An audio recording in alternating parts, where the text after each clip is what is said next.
কঠিন বিপদে আল্লাহর একটি নাম ধরে ডাকলে গায়েবী ভাবে আল্লাহ তাআলা সাহায্যের ব্যবস্থা করবেন। কয়েক সেকেন্ডের ভিতরে আপনি সাহায্য পেয়ে যাবেন যদি ইয়াকিনের সাথে, বিশ্বাসের সাথে যদি আপনি আমল করতে পারেন।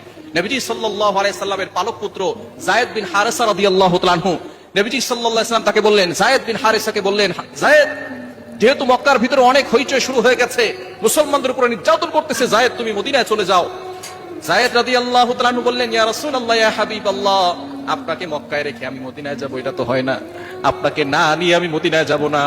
নবীজি বললেন, যাও যাও যায়েদ, আমি তোমার সাথে সাক্ষাৎ করব ইনশাআল্লাহ, আমরা মদিনায় একসাথে দেখা হবে, তুমি মদিনায় আগে আগে চলে যাও।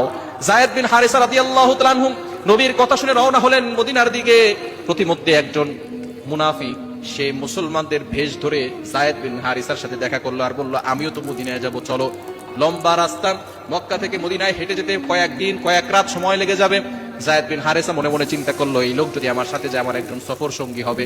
প্রতিমধ্যে যেতে যেতে এমন সময় সেই মুনাফিক মার্কা লোকটা বলতেছে যে, তুমি আর আমি চলো একটা গুহায় অবস্থান করি, তারপরে আমরা আবারও মদিনায় যাব।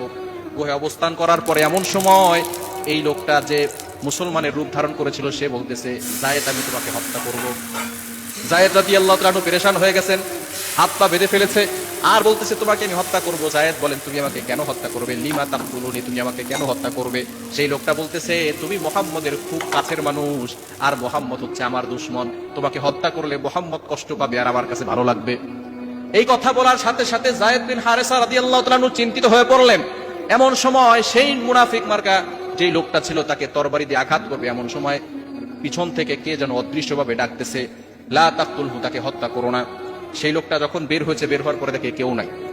এরপর আবারও সে ভিতরে এসে আবারও যখন হত্যা করতে যাবে, এমন সময় পিছন থেকে গায়েবী ভাবে অদৃশ্যভাবে একটা আওয়াজ আসতেছে, লা তাকতুলহু, তাকে হত্যা করো না।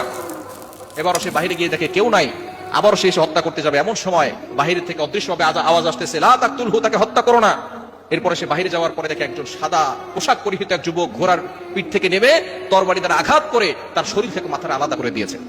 সেই যুবক গুহার ভিতরে ঢোকার পরে দেখে যায়েদ বিন হারেসার হাতটা বাঁধা। তো এমন সময় যায়েদ বিন হারেসা তিনি মনে মনে একটা দোয়া করেছিলেন, এই দোয়ার বদৌলতে আল্লাহ পাক রব্বুল আলামিন জান্নাত থেকে, সিদরাতুল মুনতাহা থেকে জিবরাইল সাল্লামকে যুবকের আকার ধারণ করিয়ে তাকে সাহায্যের জন্য পাঠিয়ে দিয়েছেন। সেই দোয়াটাই হচ্ছে আল্লাহ তাআলার একটি গুণবাচক নাম। তখন যায়েদ বিন হারেসা একটাই দোয়া বলেছিল, আগিসনি ইয়া রহমান, আগিসনি ইয়া রহমান, হে রহমান আমাকে সাহায্য করুন, হে আল্লাহ আমি তো বিপদে পড়ে গেছি, আল্লাহ আমাকে সাহায্য করুন। আল্লাহ পাক রব্বুল আলামিন সাথে সাথে সিদরাতুল মুনতাহা থেকে জিবরাইল সাল্লামকে পাঠিয়ে দিয়েছেন, যাও আমার যায়েদ বিন হারেসাকে তুমি সাহায্য করো।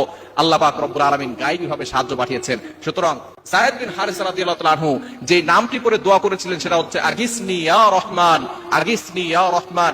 বিপদে পড়লে